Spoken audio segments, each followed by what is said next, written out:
On parle de semi-rigide, mais pourquoi on parle pas de semi-mou?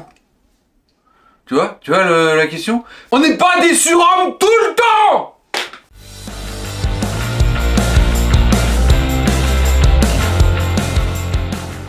Ah ouais, trop content, trop content. Alors déjà, merci à Damien et sa marque Obvious qui m'a prêté donc ce semi-rigide titane de dingo. Il coche à peu près toutes les cases que j'adore sur un vélo. Problème. J'ai pas roulé en semi-rigide depuis plus d'une décennie, c'est sûr. Je sais pas comment on roule sur un semi-rigide, je sais pas comment ça fait. J'ai une idée globalement théorique des avantages et des inconvénients de semi-rigide et de tout suspendu, le mien avec lequel je roule. Par rapport à ma pratique, par rapport à mon terrain, ça pourrait être une bonne idée. Mais j'en sais rien. Du coup, tu te doutes ce que je vais faire? Je vais tester, comparer semi-rigide et tout suspendu. Allez, go! Ici, on est sur la version stock qu'on peut trouver sur le site internet du Obvious Off. Donc, semi-rigide titane, comme je l'ai dit. Honnêtement, tel quel, pour moi, il est quasiment parfait. Quasiment, après, il y a des petites préférences, mais pour moi, il est parfait. J'ai des roues carbone, des roues Obvious. Ça, c'est super important pour moi. J'ai une transmission SRAM GX. Très content, rien à dire. La Pike Ultimate, une des meilleures fourches du marché. Le combo potence cintre, c'est du 780, c'est du 50, tout me va bien. Moi, mon seul point, un tout petit peu négatif, parce que je suis pas un grand fan des SRAM en frein, les SRAM G2, mais ça reste dans ma zone d'adaptation, donc je vais pas les changer. Voilà, ça... Et il y a des gens qui sont des grands fans de SRAM. Oui, moi j'adore. De frein SRAM. Voilà, donc ça reste dans ce qui... Voilà, c'est pas ce que je préfère absolument, mais je peux largement rouler avec, j'ai pas de soucis. Donc ça, je vais pas y toucher. Ah oui, parce que je vais toucher des... Ah oui, tu vas me dire, oui, mais tu viens de me dire que tout est parfait, tu vas toucher des trucs. Oui, je vais changer des trucs. Je vais changer des trucs parce que mon idée, c'est de faire un comparo de ce semi-rigide-là avec mon tout suspendu avec lequel je roule depuis un an. Le Revel Rascal, qui est un des meilleurs vélos avec lesquels j'ai roulé. Pour les comparer, faut que ce soit Apple to Apple. Faut vraiment que ce soit... diminuer les variations de paramètres au plus pour qu'il ne reste que l'aspect semi-rigide et tout suspendu. Les roues, je vais pas y toucher, c'est des roues carbone, je roule en roue carbone, c'est un moyeu d'été, je vais peut-être bricoler le point d'engagement, mais ça c'est pas dramatique, donc ça je vais pas y toucher. La transmis, moi je suis en GX électrique AXS, là c'est mécanique. Tu le vois à ma tête, ça me pose aucun problème. Je vais changer le pédalier et le plateau. Pas parce que c'est un mauvais pédalier, je l'ai beaucoup roulé, j'aime beaucoup ce pédalier là. C'est uniquement parce que je roule en ovale et je veux pas j'ai l'habitude de rouler en ovale. J'ai fait une vidéo là-dessus, c'est pas dramatique la différence, mais c'est un point sur lequel je suis habitué. Je veux pas faire rentrer ça dans l'équation, me dire ça pédale bizarre parce que non. Donc, ah oui, pourquoi tu changes pas avec le plateau? Parce que j'ai déjà un pédalier avec un plateau dessus, ça va c'est plus rapide pour moi à faire. Je suis feignant des fois. Et puis du coup l'autre c'est un pédalier carbone et comme je roule en pédalier carbone, j'enlève encore un paramètre. Ça, qu'est-ce que je vais bouger? La fourche, j'adore cette fourche. J'adore cette fourche. Mais je vais pas la mettre. Je vais mettre la même que sur l'autre et avec le même débattement que sur l'autre. Parce que celle-ci est en 140 et je roule en 150 sur mon tout suspendu. Et comme ce vélo est capable d'accepter une fourche de 140 à 160, bing, mais une 150. Et en plus, la Manitou, je peux la bouger. Donc si je dois revenir en 100, enfin, si je la monter en 160, je verrai. Ça, c'est à voir par la suite. Mais bon, je vais partir sur une config 150 avec la Manitou. Qu'est-ce que j'ai changé? Ah oui, les pneus. Et ça, si j'ai un conseil, quand vous testez des vélos différents, essayez d'avoir les mêmes pneus que ceux auxquels vous roulez d'habitude. Non, que ceux avec les... Oh la vache! Que les mêmes que tu roules d'habitude, ça veut pas dire français, mais t'as compris? Ça veut pas dire français, ça non plus c'est pas français. Pourquoi le combo ici il est excellent. C'est un combo de pneus excellent. Le Big Betty et le Magic Mary, ce sont des super pneus pour le All Mountain Enduro. Rien à dire. Mais moi je roule pas avec cela. Je roule avec je roule avec des pneus un peu plus light. Et donc je vais mettre exactement les mêmes. Encore une fois, hein, tu peux tester le meilleur vélo cross-country de la Terre, le meilleur. Tu lui mets des pneus DH et tu vas dire ah, putain, il a zéro rendement ce vélo. Bah ouais, ça colle aux dents le truc, hein. Donc ceux-là qui sont excellents, je vais pas les mettre. Je vais mettre mes Honda Ibex, 2 4 à l'arrière, 2 6 devant. Ça, qu'est-ce que je vais changer le grip, mais ça c'est parce que j'ai des petites mimines qui veulent. J'ai l'habitude de mes petits. Il est sensible. Et en évolution peut-être. La potence, elle sera peut-être un peu longue, je roule rarement avec une 50. J'ai une 35 et une 40 en stock, donc ça ira très bien. Voilà, je pourrai adapter. Dernier petit point, très important. La taille de vélo d'un semi-rigide n'est pas la même que celle de la taille de vélo de ton tout suspendu. Tu ne peux pas prendre la même taille de vélo. Je m'explique.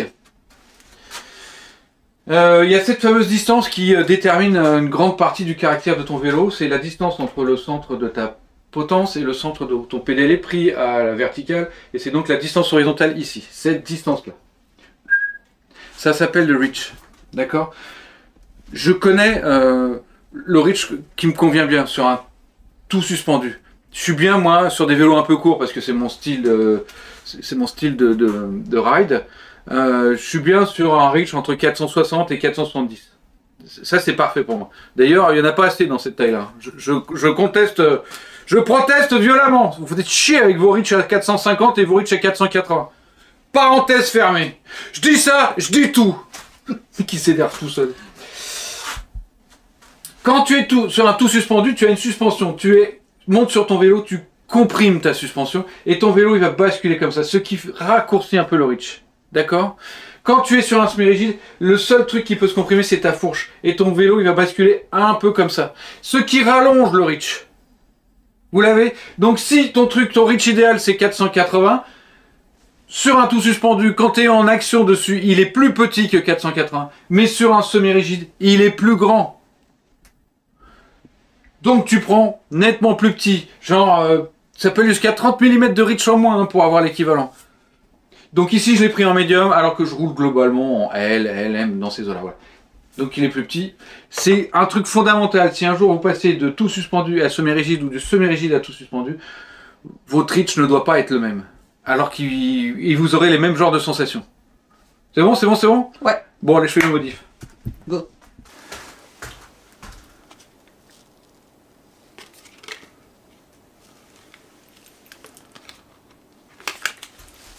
Donc voici les deux protagonistes.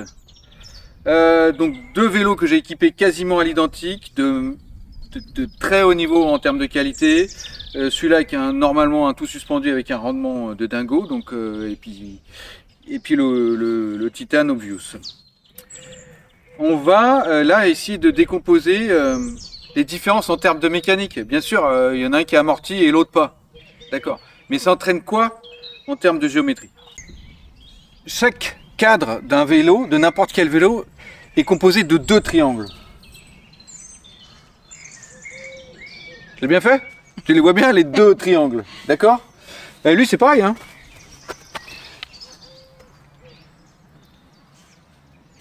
Mais deux triangles, d'accord?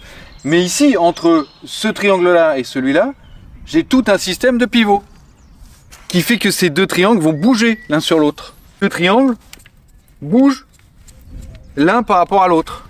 Bien évidemment, ce n'est pas le cas sur un semi-rigide. Ils ne peuvent pas bouger l'un par rapport à l'autre. Cette contrainte géométrique, elle va donc entraîner des gestes différents. Ton vélo ne va pas se comporter pareil. Et en dehors de toute notion d'amortissement, hein, je précise bien, c'est pour ça que je vais montrer quelques moves, on verra bien une différence de caractère, une différence dans les déplacements entre les deux vélos. Un des exemples de base, pour monter une marche, je vais enclencher par un wheeling ou par un manual pour lever cette roue avant. Ça, c'est à peu près le même geste. On va y revenir dessus, il y a une petite différence, mais bon, admettons qu'on soit déjà là. Ce qui va se passer sur le tout suspendu, c'est que pour transférer mon poids, je vais avoir une prise d'appui forte au niveau du boîtier de pédalier.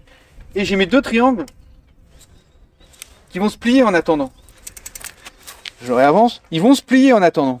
Pour remonter, alors que mes deux triangles auront basculé comme ça, l'effort pour repasser là, c'est pas le même du tout. Et le geste et la synchro, du coup, c'est pas la même.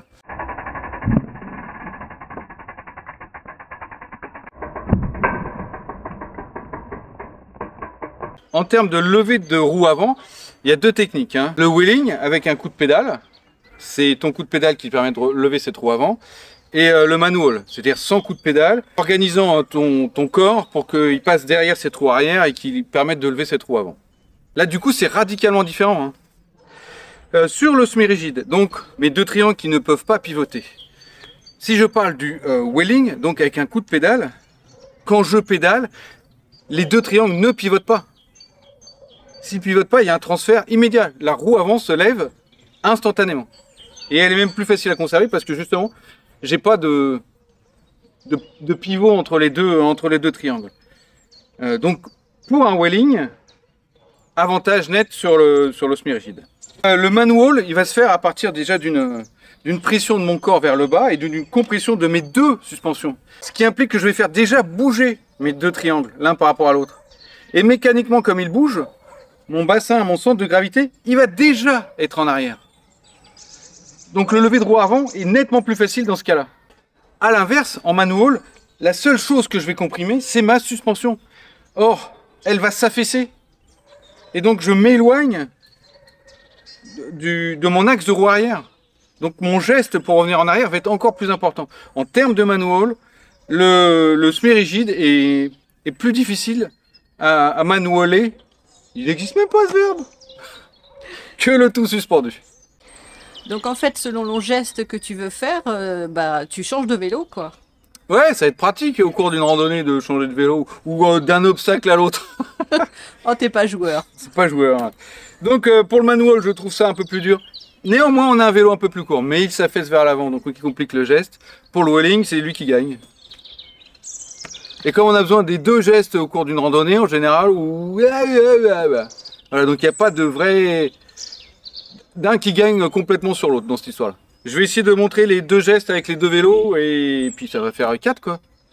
2 x 2.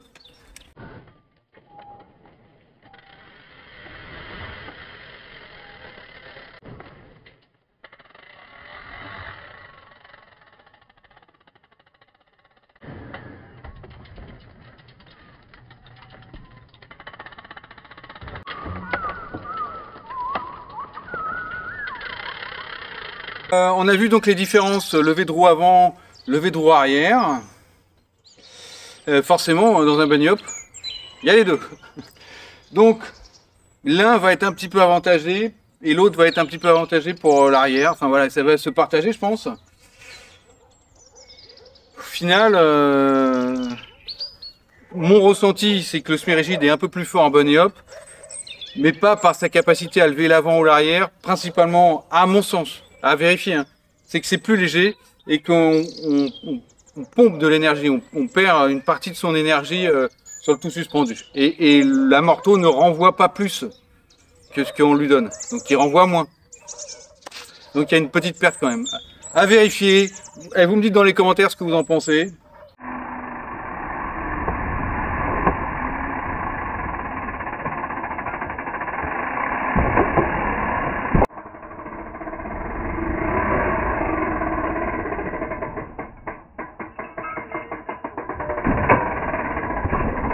Un dernier truc sur lequel je voudrais qu'on se concentre un petit peu, ça n'a rien à voir avec la géométrie ou l'amortissement, encore une fois.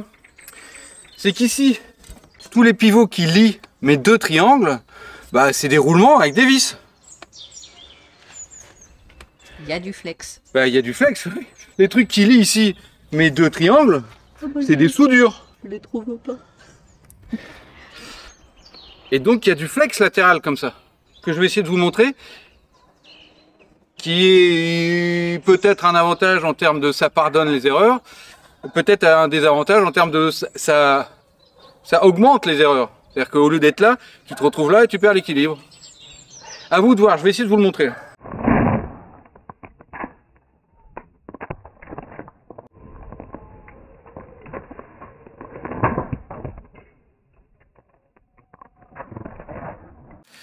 Ok, sur cette première section, on est sur une montée pas extrême, mais pas roulante du tout. Il y a un million de... Voilà. Il y a tout ce qu'il vaut pour faire chier. Donc on va pouvoir comparer le semi-rigide et le tout suspendu là-dessus.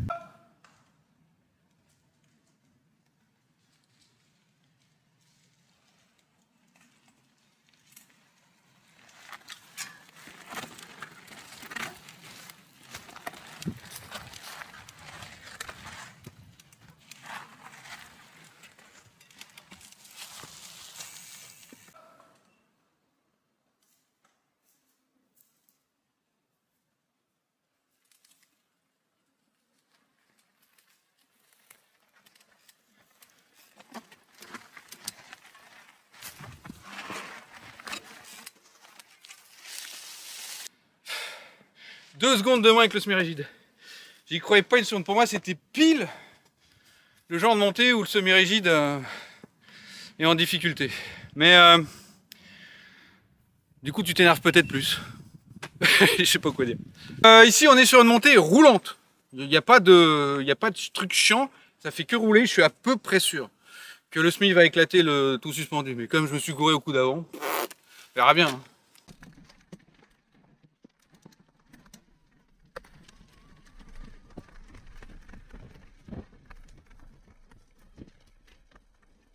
Donc là, Fred, tu testes un semi-rigide, ouais. Un peu raide quand même. Mais sans obstacle. Très roulant. Et la portion elle est bitumée. En partie bitumée. Par contre, il y a de la pente. Il y a un peu de pente. Hein. On entend le bruit du moteur. Ouais. Oui, oui, oui.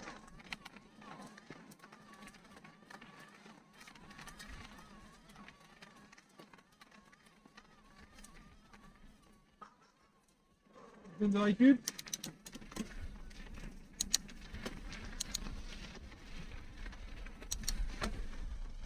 Donc on est sur un semi-rigide tout titane, hein, c'est ça? Ouais, héros carbone. Héros carbone.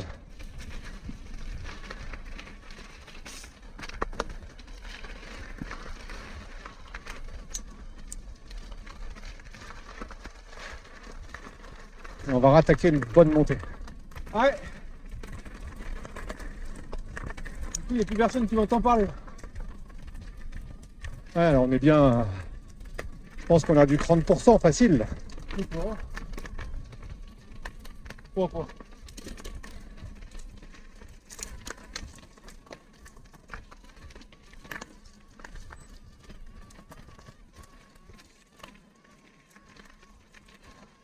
Allez.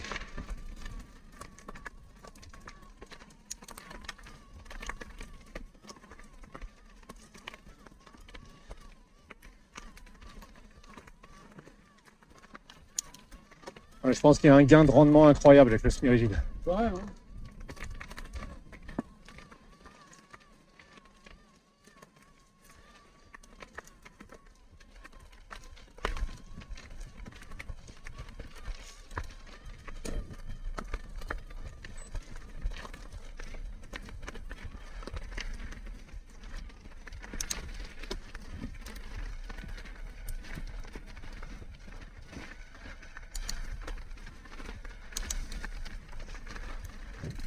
C'est que David, regarde, il y a David Ah oui, qui va prendre le SMI, il tiens. n'a pas du tout l'habitude. David il nous accompagne, il a pris le semi-rigide pour voir la différence. Voilà. C'est bon David? On va pouvoir comparer, c'est bon. Allez, on est go? C'est parti. Allez, c'est parti. Je veux dire au moins pas loin de 3 minutes encore d'effort.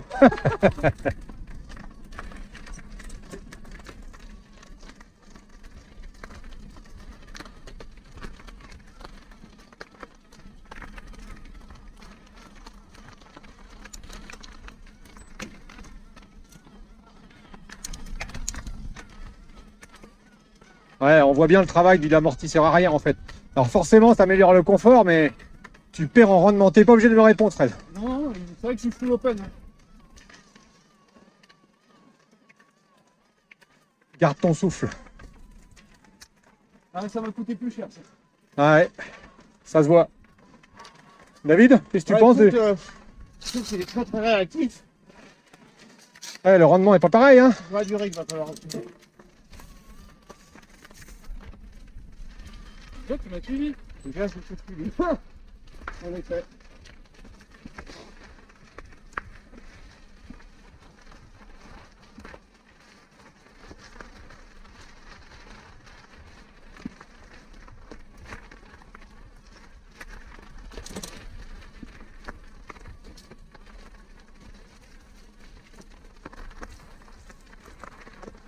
Allez, une petite reprise.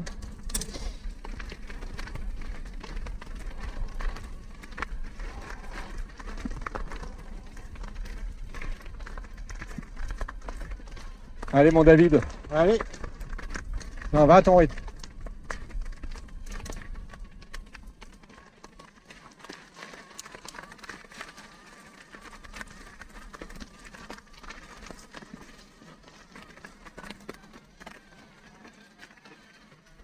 Là, on voit bien le travail de l'amortisseur. Et forcément, tu perds en rendement à chaque pompage, hein, forcé. Et pourtant, le réglage est optimisé. Ouais. Voilà, David va faire l'extérieur. Oh, le bâtard. tu la balle, hein. Ouais. Bon, je crois qu'il n'y a pas photo. Ah.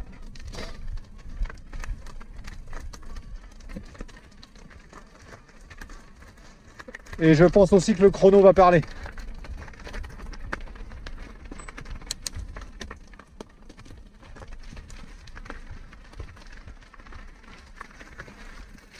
Ah, sa mère. J'ai presque 20 secondes d'écart. Plus de 10%. Ça cause, hein. Il était plus que moi. Et le cardio? Bon, à mon sens, il y en a un qui va être plus confortable que l'autre. Hein. Et plus sûr que l'autre. Hein. Ça fait ça et ça fait ça tout le long. Bon, allez, c'est parti.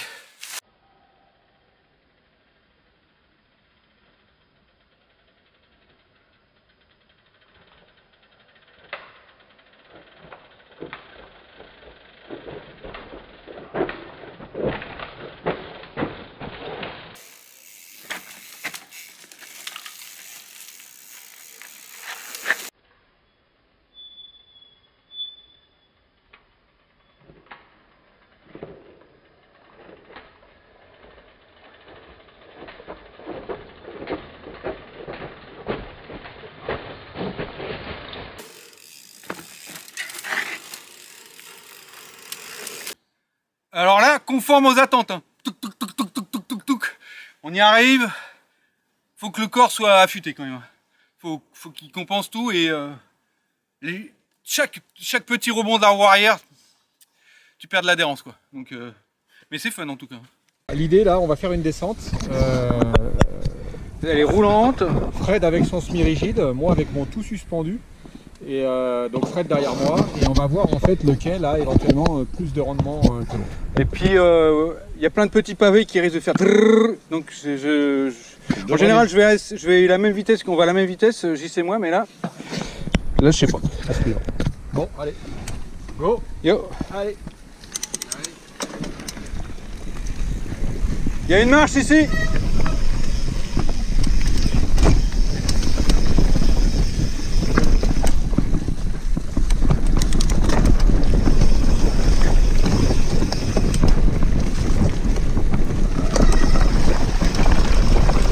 Oh, sa mère.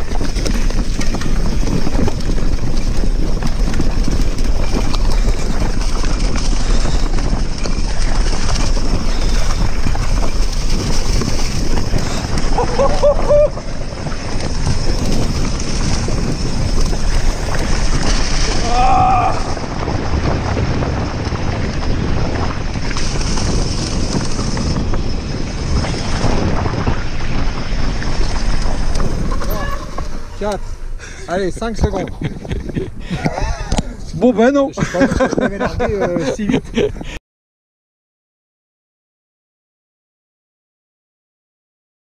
Là c'est juste qui va me suivre. Je vais chronométrer semi-rigide tout suspendu. On va voir une différence. C'est pas une descente très fluide. On va voir ce que ça donne. C'est bien décrit? Ouais.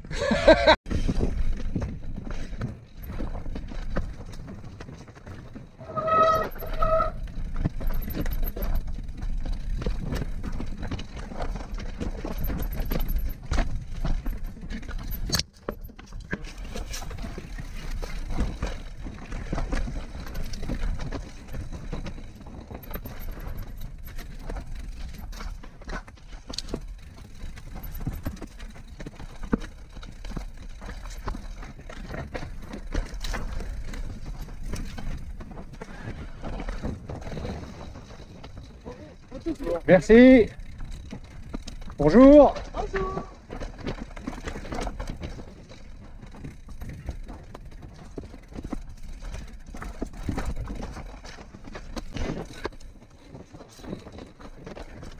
Déjà, ça change.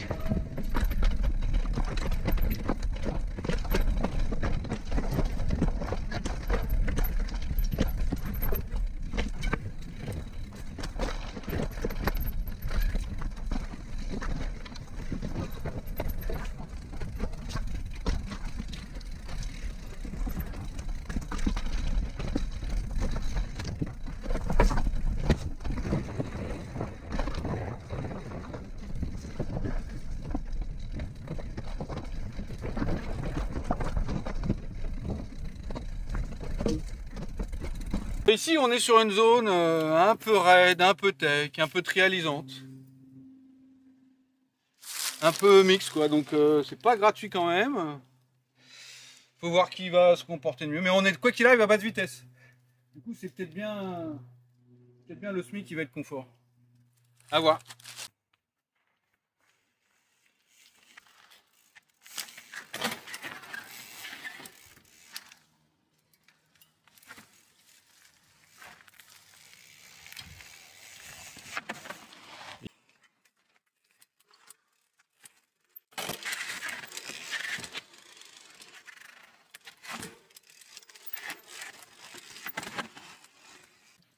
Dans le lent technique, voire trialisant, franchement, je suis presque plus à l'aise sur le semi-rigide. Tu vois, psychologiquement, je crois qu'avec le tout suspendu, je dois faire trop confiance à la moto et des fois, il me fait un petit rebond sur des petits arrières ou des trucs comme ça que j'anticipais pas. Ouais, on a bien vu la différence en fait entre les deux. Alors que le semi, je sais qu'il faut pas que je rebondisse. Donc quoi qu'il arrive, je vais être actif et je sais pas. En tout cas, il est pas moindre, hein, le semi-rigide là-dessus. Alors là, il est parfaitement à son aise. Bilan des courses. Enfin, même si j'ai pas fait de course, hein. Bilan de ce test passionnant. Passionnant. Ce comparo entre tout suspendu et semi-rigide. J'avais des idées au départ. Je savais à peu près où est-ce que j'allais gagner et où est-ce que j'allais perdre. Premier truc qui m'a scotché, j'avais pas prévu l'ampleur de ce que j'allais gagner ou perdre. D'accord, on va y venir, mais c'est pas un peu. C'est pas à la marge, quoi. C'est vraiment énorme. De manière générale, alors, d'un point de vue mécanique, qu'est-ce que tu gagnes à être sur un semi-rigide? Tu gagnes du poids. Mais clairement, genre 2 kg et 2 kg minimum. Du poids. Tu gagnes de la simplicité d'entretien. Tu le vois bien que ça, il va falloir l'entretenir, que tous ces milliards de roulements, il va falloir les entretenir, et où les changer. Là, tadam, il n'y a rien. Donc ça, c'est de l'argent qui part pas. Tu gagnes à l'achat. Toutes choses égales par ailleurs, commencez pas à me dire, oui, effectivement, ça c'est un vélo qui vaut cher, mais c'est du titane, tatati, tatata. On compare Apple to Apple, hein, toutes choses égales par ailleurs, c'est-à-dire avec le même équipement et la même matière de cadre, sinon ça n'a aucun intérêt. Si tu compares un semi-rigide alu avec un tout suspendu carbone, évidemment, ça joue pas là-dedans. Toutes choses égales par ailleurs, c'est nettement moins cher. Tu gagnes en facilité de réglage, vu que tu n'as que ta fourche à régler. Alors que là, non seulement tu as ta fourche, mais tu as la morteau, et il faut les faire fonctionner en même temps, de manière harmonieuse. Et il y a des gens qui savent pas le faire, mais trop pas du tout, hein. Je te rassure, pas du tout. Il n'y a rien qui va. Bon. Donc ça, c'est des avantages matériels évidents. T'as pas...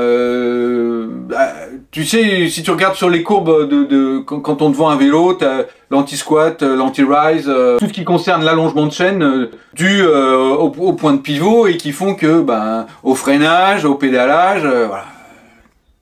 Tout ça, t'y gagnes mécaniquement. T'y perds, forcément. T'y perds en confort. Ah oui. Hein? On y perd en confort.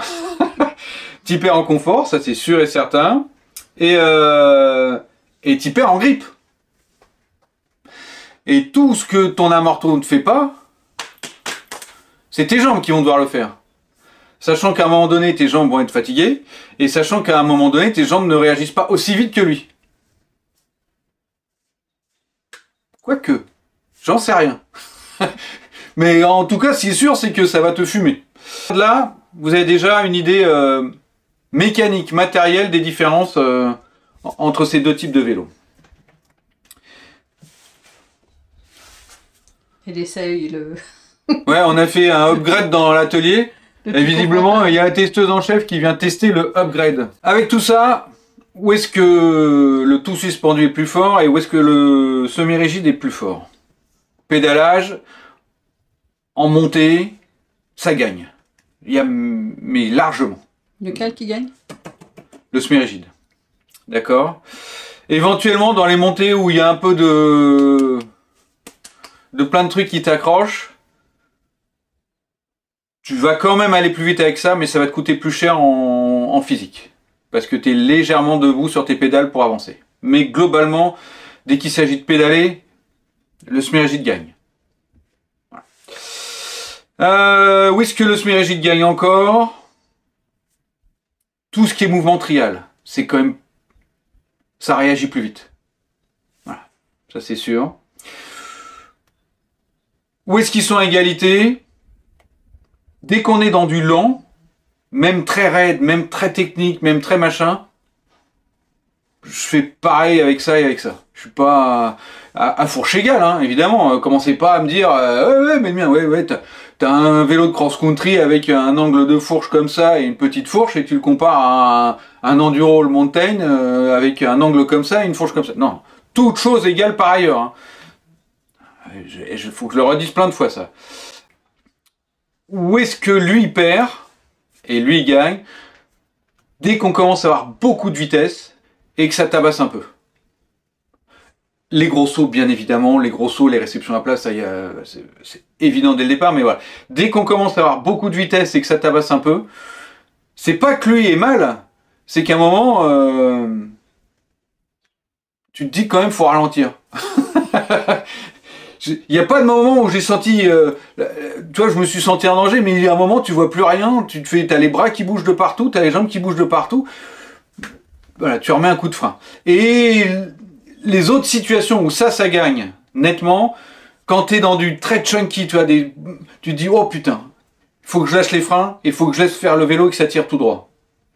Tu pourras pas avoir cette option avec le semi-rigide. Il n'y a pas un moment où tu peux te dire, allez, c'est le vélo qui va me sauver.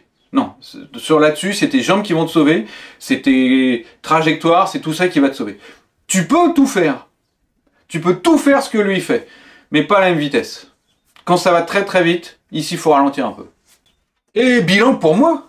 Là, je vous expliquais les avantages et les inconvénients des deux vélos, mais moi, parce que tout tourne autour de moi ici. Hein. Le mégalo-gogol, quoi. J'en vois passer beaucoup à l'atelier des semi-rigides, j'en monte, tous mes potes en ont. Il n'y a que moi qui traînait sur ce sujet-là. À chaque fois que j'en testais, dans la rue, dans mon jardin, je me disais, ah quand même, hein. Quand même, mais quand même. Dans l'histoire, j'ai vu passer cette marque Obvious et Damien qui monte cette marque Obvious, cherchait des ambassadeurs.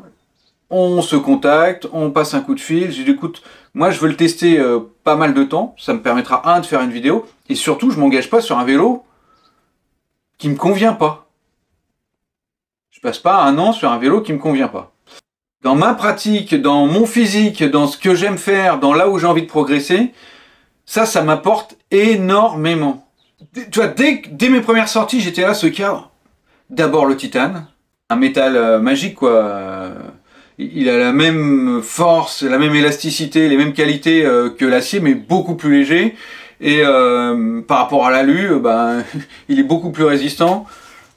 Même s'il est un peu plus lourd à masse volumique égale, si tu veux obtenir la même résistance avec ton alu, il va falloir mettre 20 tonnes d'alu, là où il en faut pas beaucoup pour le titane. Donc c'est le choix de la matière. Parfait. Quand je le combine avec des pneus à basse pression, je récupère un peu de confort. Tu vois ce que je veux dire?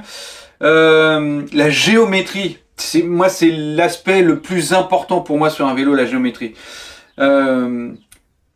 Mon type de riding, la manière dont moi j'organise tous mes gestes, je suis centré au-dessus de mon boîtier de pédales et je sers de charnière pour mon vélo. Mon vélo tourne autour de mon corps. Et donc pour ça, il faut que j'ai un max de poids sur mes pédales. Pas sur la pointe, pas sur les talons, vraiment, bon. C'est pour ça que le reach est fondamental pour tout le monde. Mais moi, voilà, je connais mon reach, et il y a des vélos où je dois garder une partie de ma conscience pour, centre-toi. Et ça occulte une partie de ton cerveau, et t'en as moins pour le reste. Ce que j'adore, quand je suis parfait sur certains vélos, c'est quand je suis posé, j'ai plus à y penser. Je peux faire tourner mon vélo autour de moi, juste me concentrer sur les traces, sur ma gestion du freinage, sur ma technique. J'ai plus à penser à équilibrer mon vélo. Là, j'ai l'impression que le sweet spot, la zone où je suis confort, elle est énorme. Voilà. Donc ça, ce vélo me convient parfaitement. Voilà, je peux pas dire mieux. Et donc j'en reviens, les premières sorties, j'étais fumé au bout de 2 heures. Tu te dis putain, le semi-rigide c'est trop fatigant. Ouais, mais ça fait 2 mois que je roule, je suis plus fumé au bout de 2 heures. Donc il y a mon physique s'est adapté, ça c'est quand même vachement bien. Et dans les trucs qui me font plaisir, j'ai réussi à passer des montées que je n'ai jamais passées de ma vie. Des montées un peu techniques où il faut un coup de puissance, je suis un peu short en puissance par rapport aux potes.